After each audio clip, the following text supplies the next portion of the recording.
When the Toronto Raptors won their first championship in 2019, knocking off an injury-riddled Warriors team to bring home their first franchise title with Kawhi Leonard leading the way after acquiring him via a trade that offseason, the Raptors were on top of the world. And while it was believed by most that Kawhi would likely leave in free agency to go play in LA, after the Raptors won that championship though, some thought he might actually stick around and re-sign with the team. After all, they were already a championship-built team. He was beloved by the city of Toronto for getting their team over the hump, something they failed to do year after year with DeMar DeRozan. And when you've already landed in the perfect situation that is tailored to your skills as a superstar, why leave? Well, unfortunately for the Raptors, Kawhi would in fact opt to go elsewhere and sign with the Clippers in the summer of 2019, leaving his lone season with the franchise a distant memory. The Raptors actually remained competitive though, even without Kawhi the following season, winning 53 games and going to the second round of the playoffs in the bubble. But the following season, the Raptors fell drastically in the standings due to some injuries, guys having some down years, and they would go on to finish the season having just won 27 games, finishing 12th in the Eastern Conference. But it wasn't all bad for the Toronto Raptors, because while the Raptors, for all intents and purposes, were actually still trying to win with the core that they had in that season, missing the playoffs was actually one of the best things that happened to them, as not only did it give them a lottery pick in the 2021 draft, but they were able to move up into the top 4 despite having a pre-draft lottery positioning of 7th. And by moving up to getting the top 4 pick, the Raptors would go on to use that pick to select Scottie Barnes, the forward out of Florida State. And Scottie Barnes right away would have an immediate impact on the team with his versatility on offense, using his size and length to rebound, defend, and Barnes would go on to win Rookie of the Year as well as help the Raptors getting back to the playoffs. And while Scottie Barnes would go through a bit of a sophomore slump and the Raptors would regress as a team with their overall roster fit and construction, he would bounce back in his third year and establish himself as the team's best player. A player that the Raptors would position the franchise around him by making future trades to some of their core players in OG Anunoby and Pascal Siakam, giving the keys to Scottie Barnes as their next franchise player. This was now Scottie Barnes' team. And while we all anticipated that Scottie Barnes would receive an extension to his rookie scale contract, and we knew it would be a fat contract, most likely a max deal, once you saw it on paper and seeing the tweet come through from Adrian Wojnarowski at 5 years, $270 million. $270 million extension. It does sort of put things into perspective when you compare Barnes' talent to those around the league, and it makes you wonder, is this eventually going to be a deal that the Toronto Raptors will regret down the line? What do I mean by that? Well, let's talk about it. As always, if you're new to the channel and you like this type of content, then be sure to subscribe to help the channel grow, and in return, I'll be providing more NBA content like this. Now, look, I know right away I'm going to get a lot of people going at me in the comments talking about how I'm out of my mind if I think that Barnes should not have gotten that max contract and that he's every bit worth that deal given the landscape of the league and knowing that he wouldn't have accepted anything less than a max contract. And while yes, I do agree in theory with that argument, I mean, especially when you consider the fact that last offseason we saw rookie max contract extensions for Anthony Edwards, LaMelo Ball, Tyrese Halliburton, Desmond Bane, all players getting over $200 million deals. And when you consider the fact that Barnes, who is only 22, has already become an all-star in this league and continues to improve nearly every facet of his game, from his scoring efficiency, rebounding, passing, defense, yeah, he's worth a rookie max extension. I get all that. But at the same time, when looking at this from a cap asset perspective for the Raptors, looking at the long term, I do have some concerns and can foresee this being a regrettable contract down the line for Toronto, especially under the new CBA. And here's why. Now, in looking at Barnes' projected salary according to Spot Track, his salary will be roughly 30% of the Raptors' overall cap, while he's going to be making $46.5 million in the first year of that new deal, starting in 2025, and a whopping $61.4 million by the final year of his contract in the 2029-30 season. Now, of course, the salary cap will continue to increase, and you're going to start seeing more and more of these insanely high annual salaries, to where this particular contract from Barnes isn't going to look as insane in a few years as it does now. But regardless of what the salary cap increases look like and what the cap will be in 28, 29, and 30, Barnes is going to be eating the bulk of the Raptors' cap space for the foreseeable future.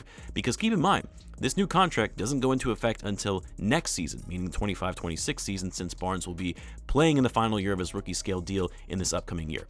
And for the Raptors, here is what gives me pause, because what hasn't been discussed as of yet anyways, the Raptors still have to figure out what they're going to do in terms of an offer for Immanuel Quickley. They're not going to let Quickley walk as a restricted free agent this summer. Quickley was included as part of that trade with the Knicks that sent OG Anunoby to New York. The Raptors didn't give up assets to just have Quickley come to Toronto on a half-year rental. Like, as much as people will say, well, RJ Barrett was really the biggest prize in that Anunoby trade, I disagree. I would argue that Immanuel Quickley was just as big of a piece for the Raptors to get in that deal, if not even a more important asset in that trade package. So you're going to have to pay Quickley, which could be upwards of $20+ million a year. You have RJ Barrett, who's going to be making over $25 million for the next 3 seasons. You still have Jakob Poeltl, who's making $19.5 million for the next 3 seasons with a player option on that final year. They've got Kelly Olynyk, who still has 2 more years left on his contract and close to the full mid-level exception. And so for the Raptors, while it may seem all good and well now in terms of their cap flexibility and building the future of this franchise around Scottie Barnes, they're already projecting to be an over-the-cap team and near the luxury tax starting in the 25-26 season with a core of Barnes, Barrett, Quickley, and Jakob Poeltl. And yeah, sure, they could make some moves on the margins and add some quality role players using various exceptions to round out their roster, but in just looking at that core, with Barnes being the number 1 option, a team that is over the cap and near the luxury tax starting in 2025, is that a contending team? Like, even if we continue to see improvement from Scottie Barnes and he takes an additional leap in his 4th year, can you really say that this team has title contention written on them in the next 2 to 3 years? And look, I think here's the thing that gets me the most about this extension with Barnes. Again, we knew it was coming eventually. We knew the Raptors were positioning the future of their franchise around Scottie Barnes. But they also didn't have to extend him this summer. They could have let this season play it out, see how this team looks with Barnes having a full year as the guy, have him play in a prove-it year, prove that he's worth a max contract extension, and then extend him as a restricted free agent. Or better yet, let the market dictate his worth and match any offer sheet that he gets. Because I go back to the Barnes sophomore season. I keep coming back to that. Coming off that great rookie year where he really exceeded expectations for the Raptors. And then the following year, he struggled in terms of being a consistent and reliable option. The Raptors struggled as a team, and they missed the playoffs. Barnes shot below 30% from 3. He averaged the same amount of points as he did in his rookie season. His rebounding numbers were down, turnovers were up, and at that time, no one was saying, well, this guy Scottie Barnes is a max-level player, and the Raptors should absolutely build their franchise around him. And the reason I say I go back to that season because while Barnes is still young and continuing to develop, and he obviously showed great strides last season to potentially show that sophomore season was an outlier, but even in an improved year where Barnes was selected as an all-star and put up 28-6 on the season with improved shooting from deep, I don't know if I can say with confidence that Scottie Barnes is a future top 15 player in the NBA and can be the superstar and number 1 option on a contending Raptors team. And for the Raptors, in my opinion, it would have made more sense to wait until next summer to get a larger sample size of data and performance from Barnes, as well as having a better idea of the overall landscape of the league and how teams are reacting to the ramifications of the new CBA and luxury tax aprons, to then decide if giving Barnes this $270 million contract still makes sense. And yes, I'm fully aware that by waiting to offer him an extension next summer as a restricted free agent, that could have potentially cost them more money. But the added contract value, which I believe was around $15 million extra, is minimal relative to the overall value of the contract as a whole and is worth it, in my opinion, to ensure Barnes is in fact the guy that you want to build your franchise around. I kind of liken it to that deal that the Golden State Warriors gave Jordan Poole after their championship run in 2022, which I'm not saying that Poole and Barnes are equivalent players. Scottie Barnes is leaps and bounds better than Jordan Poole, but more so comparing the situation.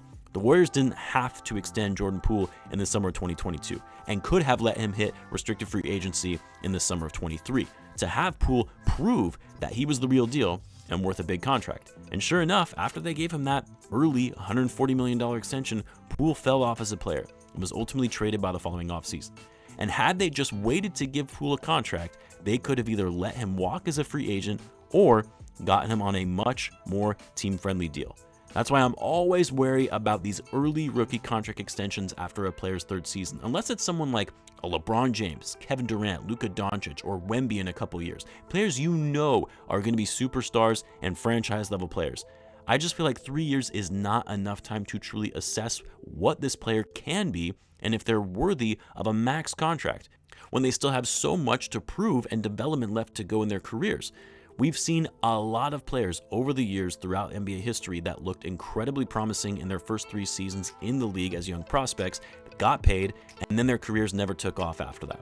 Again, I'm not saying that's going to be the case with Barnes, because I actually like Scottie Barnes a lot as a player, and I'm rooting for him to do well in taking that next leap as he starts to enter his prime.